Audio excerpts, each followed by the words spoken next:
Class तो आज हम लोग स्टार्ट कर रहे हैं नया टॉपिक क्लास 8 मैथ्स का चैप्टर नंबर 8 चल रहा है कंपेयरिंग क्वांटिटीज। इसका एक नया टॉपिक है कंपाउंड इंटरेस्ट। कल मैंने आपको सिंपल इंटरेस्ट समझाया था और कंपाउंड इंटरेस्ट का छोटा सा इंट्रोडक्शन दिया था, जिसमें मैंने आपको ये बताया था कि सिंपल इंटरेस्ट और कंपाउंड इंटरेस्ट में ये डिफरेंस होता है कि कंपाउंड इंटरेस्ट में जितने टाइम के बाद पैसा कंपाउंड हो रहा है, कंपाउंडेड एनुअली या कंपाउंडेड हाफ ईयरली या कंपाउंडेड क्वार्टरली, उसके हिसाब से आपका जो अमाउंट है, प्रिंसिपल है, वो चेंज होता रहता है टाइम के साथ साथ, और उसकी वजह से हमारा इंटरेस्ट बढ़ता रहता है। टाइम के साथ साथ इंटरेस्ट बढ़ता रहता है। जैसे सपोज आपने 1000 रुपीज़, अगर कंपैरिजन करें हम सिंपल इंटरेस्ट और कंपाउंड इंटरेस्ट का, तो अगर आपने 1000 रुपीज़ 3 साल के लिए लिए हैं, 1000 रुपीज़ आपने लिए 3 ईयर्स के लिए 10% के रेट ऑफ इंटरेस्ट से, और CI के केस में भी आपने 1000 रुपीज़ लिए 3 ईयर्स के लिए 10% के इंटरेस्ट रेट पर, तो उस केस में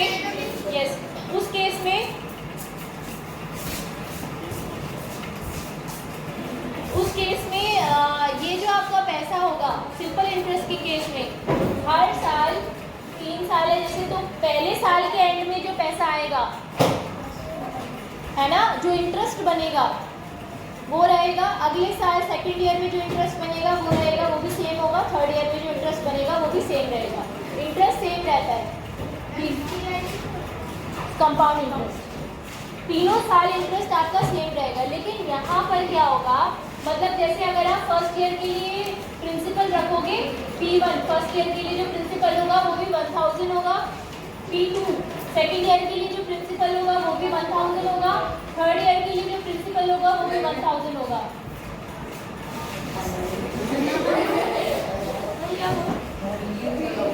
ठीक है, तो तीनों साल प्रिंसिपल सेम रहता है सिंपल इंटरेस्ट के केस में।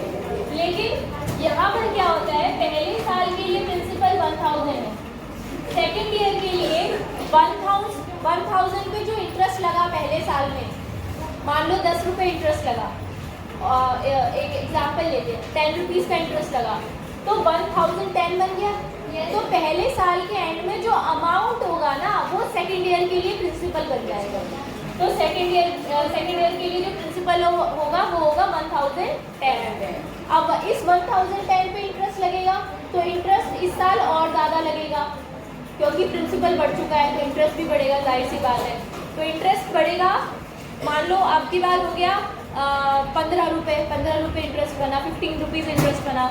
तो थर्ड ईयर के लिए जो प्रिंसिपल होगा इसमें 15 और जोड़ दो, तो वो हो जाएगा 1025। यानी कि कंपाउंड इंटरेस्ट और सिंपल इंटरेस्ट में जो बेसिक डिफरेंस होता है वो ये होता है कि कंपाउंड सिंपल इंटरेस्ट के केस में प्रिंसिपल हमारा सेम रहता है, जबकि कंपाउंड इंटरेस्ट के केस में प्रिंसिपल चेंज होता रहता है हर साल या हाफ ईयरली या क्वार्टरली।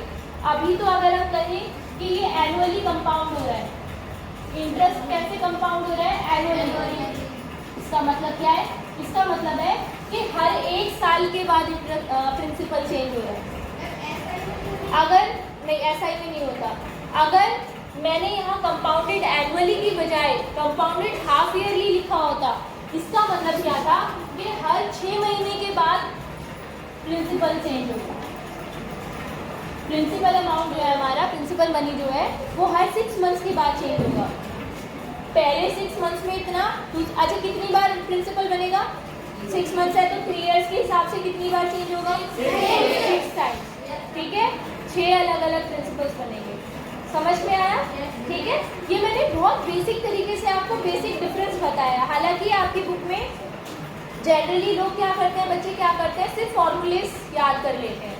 सिंपल इंटरेस्ट का फॉर्मूला आपको पता है, P/R/T/100, और कंपाउंड इंटरेस्ट के लिए फॉर्मूला अलग अप्लाई करते हैं हम, तो वो हम लोग देखेंगे।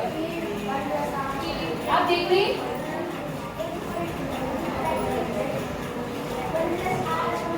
मैं अभी एक क्वेश्चन ले रही हूँ। उससे पहले फर्स्ट क्वेश्चन है, जैसे हमारी एक्सरसाइज 8.3 का फर्स्ट क्वेश्चन। बल्कि इस क्वेश्चन को लेने से पहले मैं एक और क्वेश्चन ले रही हूँ।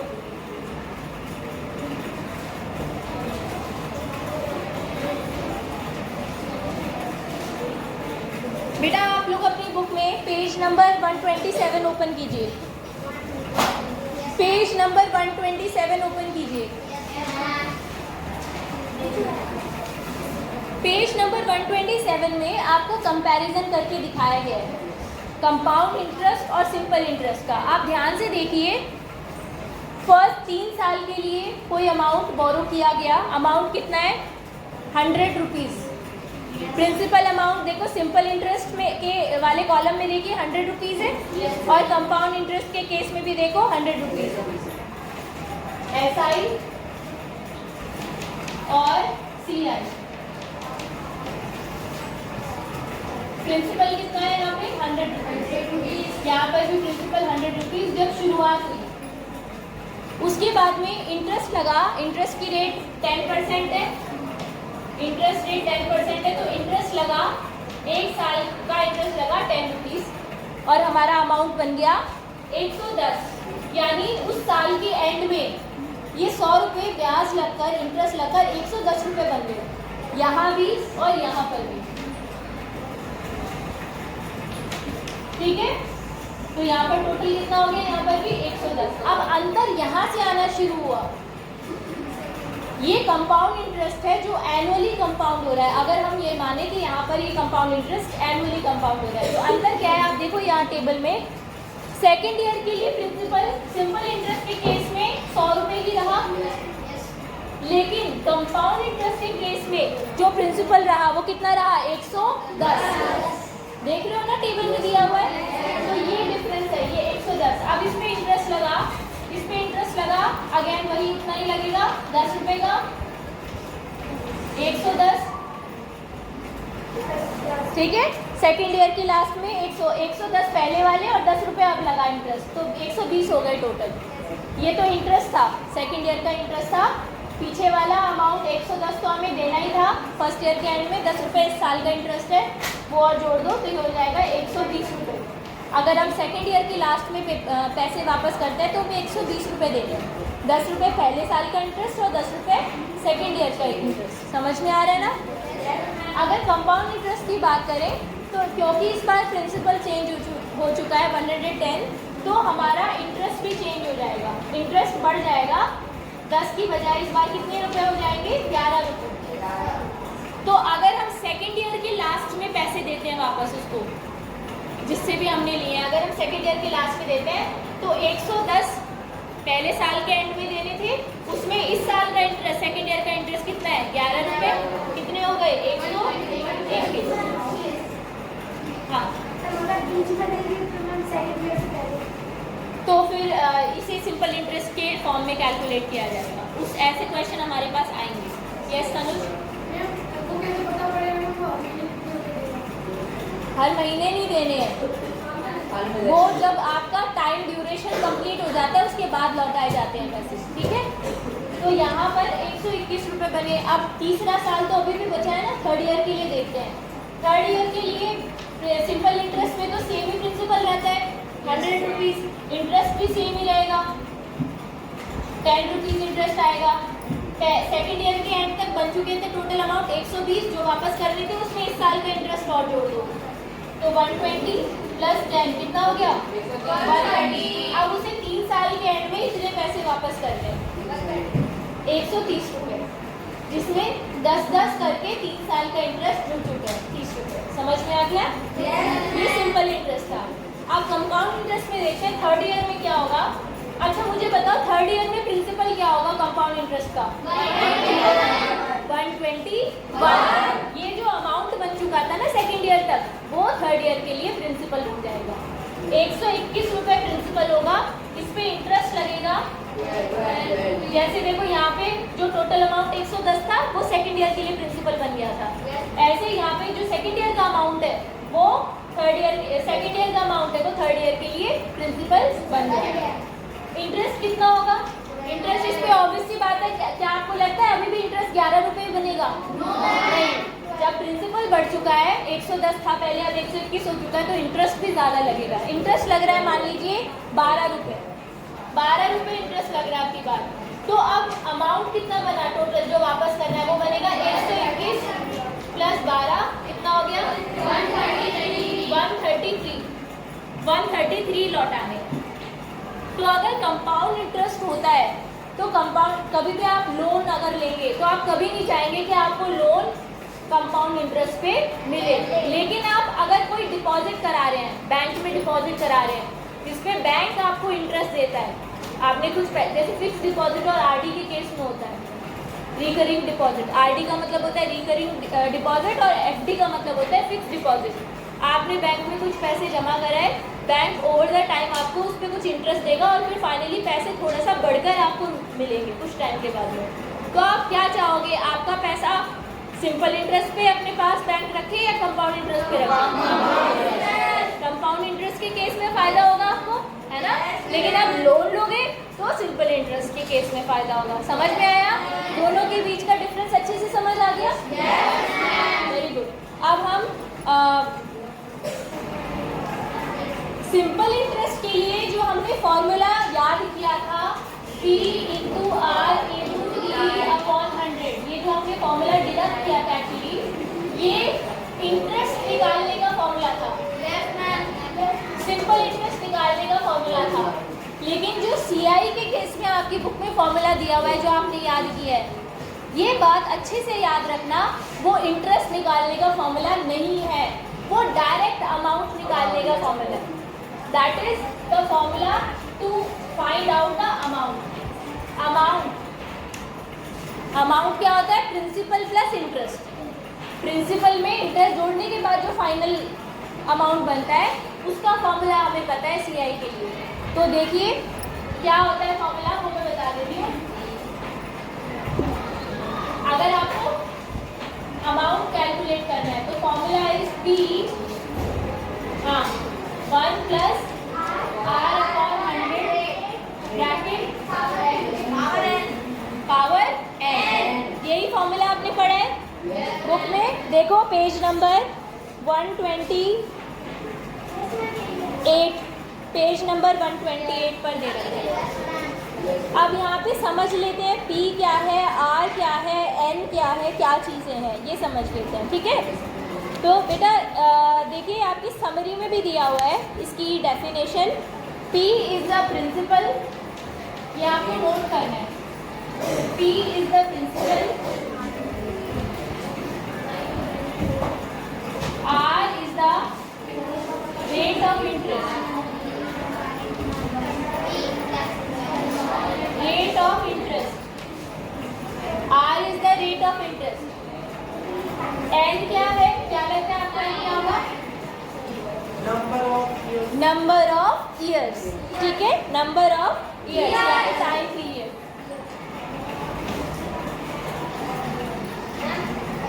इसे नोट करो जरा, फॉर्मूले को नोट कीजिए।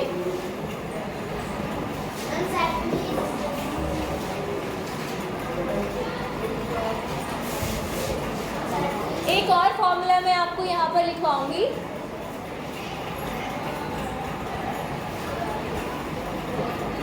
मैंने आपको बताया था बेटा ओके क्लास, तो एक फॉर्मूला और होता है जो हमें याद रखना है, मतलब यूज़ करना है। वो फॉर्मूला होता है 1P amount is equal to P bracket 1 plus R upon 200 की पावर 2n, जहाँ पे R अपॉन 2 जो है वो रेट ऑफ इंटरेस्ट है, हाँ हाफ ईयरली का रेट ऑफ इंटरेस्ट है, हाफ ईयरली रेट है। यहाँ पे हाफ ईयरली लिख लेना, half yearly rate of interest. और जो 2n लिखा हुआ है वो है number of half years. 2n का मतलब नंबर ऑफ हाफ ईयर्स। अभी इसको और अच्छे से मैं समझाती हूँ। देखो मान लीजिए 3 साल के लिए पैसे लिए, लेकिन कंपाउंड इंटरेस्ट जो लग रहा है वो एनुअली ना कंपाउंड हो करके हाफ ईयरली कंपाउंड हो रहा है, मतलब हर 6 महीने बाद प्रिंसिपल चेंज हो रहा है। तो आपको उसे हाफ ईयरली के अकॉर्डिंग कैलकुलेट करना पड़ेगा। ये वाला फॉर्मूला आप लगाएंगे, P सेम रहेगा, रेट ऑफ इंटरेस्ट भी जो दी हुई है वो लिखेंगे आप, पर यहाँ पर टाइम में क्या लिखेंगे? 3 साल में कितने हाफ ईयर्स आते हैं? 6। तो 2n की जगह आपको 3 नहीं रखना, आपको 6 लिखना है। आ गया समझ में? क्योंकि नंबर ऑफ ईयर्स कितने हैं? 3, तो 2n कितना हो गया? 3 × 2 6। समझ में आ गया? अगर 1.5 साल के लिए पैसे लिए तो नंबर ऑफ हाफ ईयर्स कितने हो जाएंगे? 3 6 6 ऐसे 6 महीने 6 महीने 6 महीने, 1.5 साल में 3 बार 6 महीने आते हैं। ठीक है, 3 हाफ ईयर्स। क्लियर है? अच्छा, अगर बताना अगर 2.5 साल के लिए लिया होगा तो 2.5 ईयर्स के लिए लिया होगा तो कितने 6 मंथ्स बनेंगे? 5। 2 साल में 4 6 मंथ्स और 1 एक्स्ट्रा। समझ में आया? यस। तो 2n की जगह आप 5 रखा। क्लियर है परी? समझ में आ रहा है? इसे नोट कीजिए। ओके क्लास, तो चलिए अब क्वेश्चन स्टार्ट करते हैं। इसे नोट कर लिया आप लोगों ने?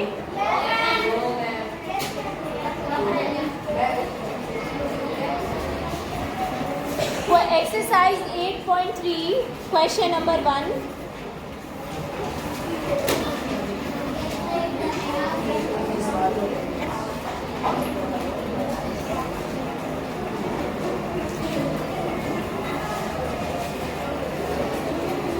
आपको निकालना क्या है? Calculate the amount and compound interest, दोनों चीजें निकालनी है।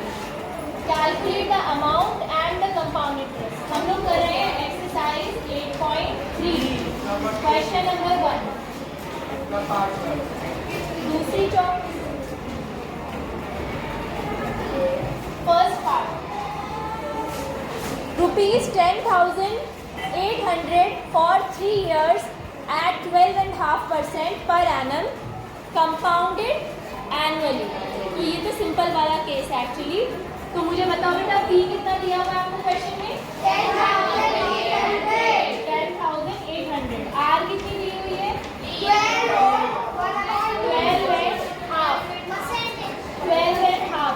इसको जरा उसमें चेंज कर लो इम्प्रॉपर फॉर्म में। 12 × 2 24 और 1 25/2%। समझ में आया? 100%? ठीक है। अब अपने पेन के साथ रेडी रहना, क्योंकि मैं कैलकुलेट करने के लिए कहूँगी आपको। पेन और नोटबुक के साथ रेडी रहिए। आर की वैल्यू हमारे पास है, टाइम कितना दिया है? 3 इयर्स। तो एन की वैल्यू 3 इयर्स। फॉर्मूला कौन सा लगाएंगे? एन वाला या 2n वाला? क्योंकि हमारा जो इंटरेस्ट कंपाउंड हो रहा है वो कैसे हो रहा है? Annually, compounded annually. तो चलिए फॉर्मूला अप्लाई करते हैं। सबसे पहले अमाउंट निकालते हैं। अमाउंट का फॉर्मूला होता है P ब्रैकेट 1 + R/100 की पावर n। P कितना है? 10,800 ब्रैकेट 1 + R कितना है? 25/2। आप कहोगे मैम नीचे तो 100 है, 2 कहाँ लिखे? तो 2 और 100 की मल्टीप्लाई हो जाएगी। ठीक है, आगे समझ में? भाई 25 ऊपर लिखेंगे, 2 नीचे लिखेंगे, लेकिन 100 भी नीचे है पहले से, तो 2 और 100 को मल्टीप्लिकेशन में लिखेंगे। पावर 3। अब सॉल्व करते हैं। 10,800। सबसे पहले मैंने आपको बताया, सबसे पहले हम ब्रैकेट सॉल्व करते हैं। ब्रैकेट के अंदर देखिए क्या आया? 1 + 25/200 पावर 3। 25 और 200 देखो ऐसे नहीं काट सकते हम, लेकिन ऐसे डिवाइड कर सकते हैं। 25 अंदर 25, 25 8 जार 200। 25 की टेबल पे 8 पर 200 आता है। ठीक है, तो 25/8 1/8 आ जाएगा यहाँ से। आगे देखते हैं, इसके आगे सॉल्व कर रहे हैं। 10,800 1 + 1/8 पावर 3। बोलो ये समझ में आया? ये कैसे आया? देखो उधर से 100% आ गया। देखो अच्छे से, यहाँ पे काट दिया था ना तो 1/8 आया था, वही यहाँ लिखा है। ठीक है, अब इसे सॉल्व करते हैं आगे। 10,800 ब्रैकेट को सॉल्व करते हैं, या एलसीएम लेंगे। 8 + 8 + 1 9। 8 + 1 9/8। ये आया समझ में?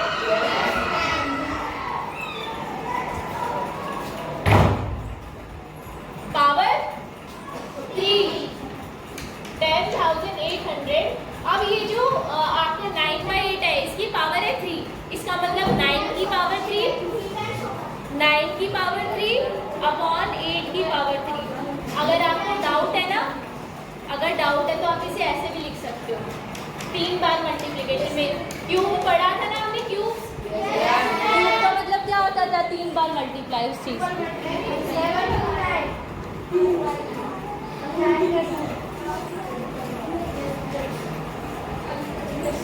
आप यहाँ से देखिए 10,800 सॉल्व करो। देखो सॉल्व करते हैं, काट कर देखते हैं क्या क्या डिवाइड हो रहा है। 4 2 are 8। क्या ये 8 से डायरेक्टली डिवाइड हो रहा है? हो रहा है? कितने पर हो रहा है बताना? 8 1 are 8, 2 बच गए, ये 28 बन गया, 28 बन गया। 8 3 are 24, 4 बच गए, 8 5 are 40। अब क्या ये नंबर फिर से आपको अगर डायरेक्टली नहीं करना आ रहा ना मेरी तरह, तो आप डिवाइड करके देख सकते हो अलग से। कितने पर डिवाइड होगा बताओ? 6। 8 1 are 8, 5 बच गए, 8 8 are 48। नहीं, 8 से नहीं कटेगा। अच्छा तो बताओ किससे कटेगा? 2 4 are 8, 2 6 are 12, 1 बच गया, 2 7 are 14, 1 बच गया, 2 5 are 10। तो हमें यहाँ से अभी क्या क्या मिल गया? 675 इंटू 9 का क्यूब कितना होता है? 7 2 9 अपॉन में 4 इंटू 8। इसको सॉल्व करके जो वैल्यू आएगी फाइनल आंसर रुपीज में, वो होगा टोटल अमाउंट। लेकिन हमें सिर्फ अमाउंट नहीं निकालना था, हमें कंपाउंड इंटरेस्ट भी निकालना था। कंपाउंड इंटरेस्ट कैसे आएगा? सुनो, मान लो आपने 10,000 रुपये बोरो किए, 10,000 रुपीज बोरो किए, और 3 साल के बाद 15,000 लौट आए, तो इंटरेस्ट कितना लौट आया? इंटरेस्ट कितना लगा? 5,000। 15 में से 10 माइनस कर दिया। बिल्कुल ये चीज हम यहाँ करेंगे। कंपाउंड इंटरेस्ट के लिए क्या करना होगा? अमाउंट में से प्रिंसिपल को माइनस करना होगा। समझ में आ गया? ठीक है, नोट कीजिए और कंप्लीट कीजिएगा इसे।